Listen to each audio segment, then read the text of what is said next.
James Corbett here, CorbettReport.com, with your thoughts for the day, August 10th, 2016. And you don't need me to tell you about how the censorship on social media platforms these days is just out of control. So I'll tell you anyway. As I'm sure many of you have already seen by now, the Liberty Memes Facebook page has been threatened with shutdown over the posting of the most milquetoast, banal, straightforwardly true meme you could imagine. Hillary Clinton. This was, of course, shortly after the FBI brouhaha and the clearing of the investigation.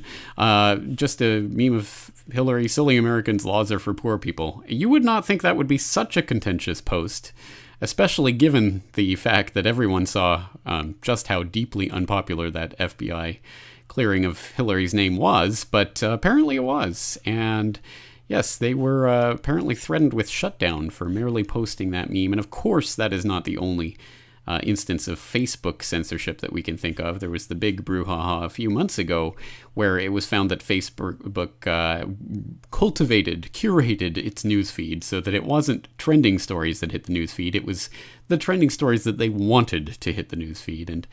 And the big story at the time was, well, it was basically censoring conservative news outlets. But actually, there's a good post up on Quartz that shows that it's not just conservatives. I mean, there's a lot of different categories of people that are censored here, including one that I found particularly interesting. It says journalists outside of the U.S. have found their content removed as well. Recently, Facebook took down a post by veteran Philippine journalist Ed Lingao that criticized Rodrigo Duterte, president-elect, now president of the country, for his statement justifying the murder of journalists. The company said it had made a mistake and restored the post.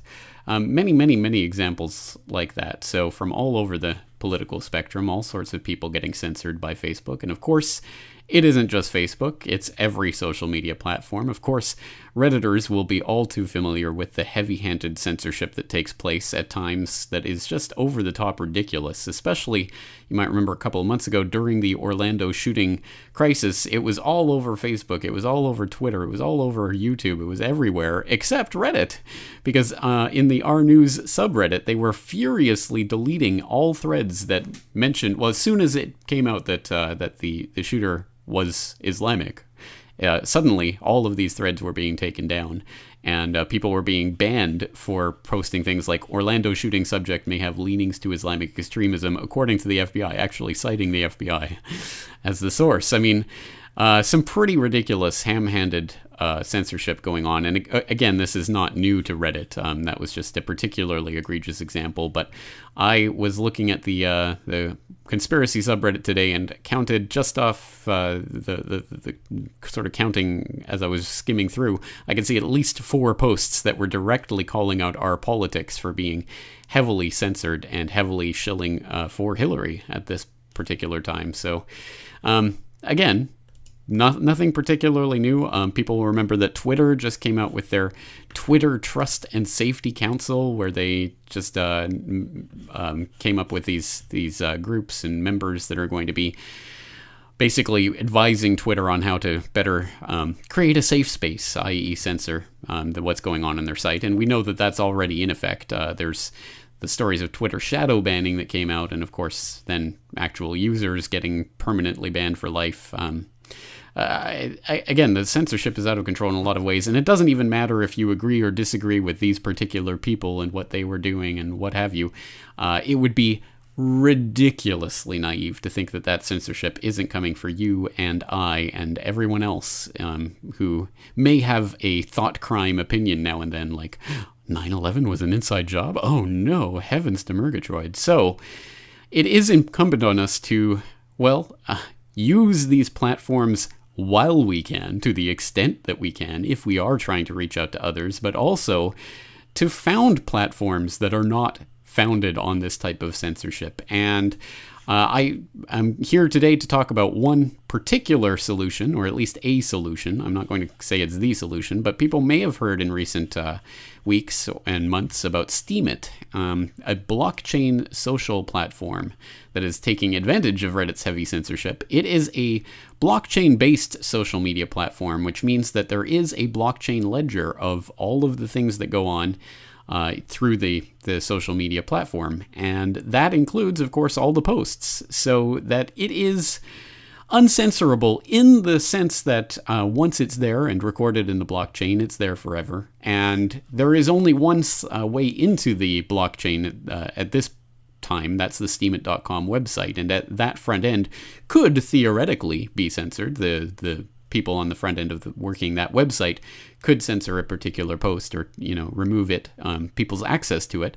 But people would still have access to the blockchain itself, where that post or whatever is permanently encoded.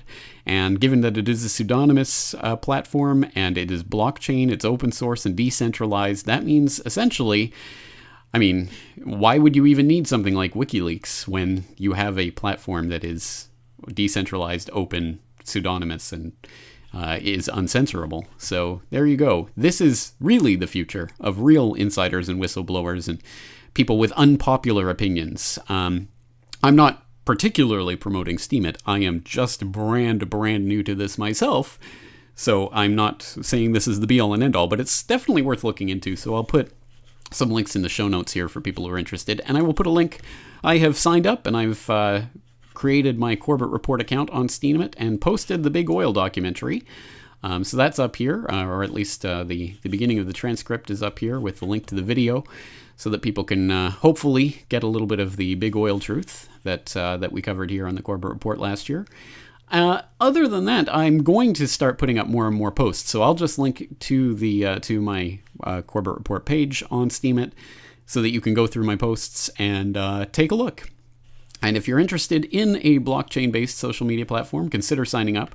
I will say that the caveat here is that at the current time, at the Steemit beta, you need either a Reddit account with positive karma or a Facebook account in order to sign up. So if you do not have either of those things, I wouldn't recommend getting them simply so you can sign up for Steemit.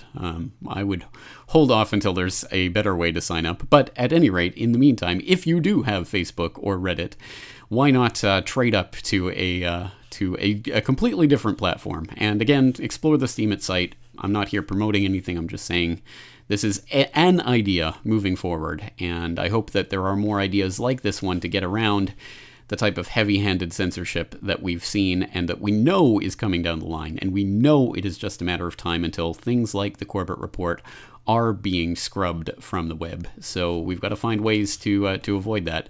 I'm up on Steemit right now. I hope you'll check it out. That's it for today. James Corbett, CorbettReport.com. Looking forward to talking to you again real soon.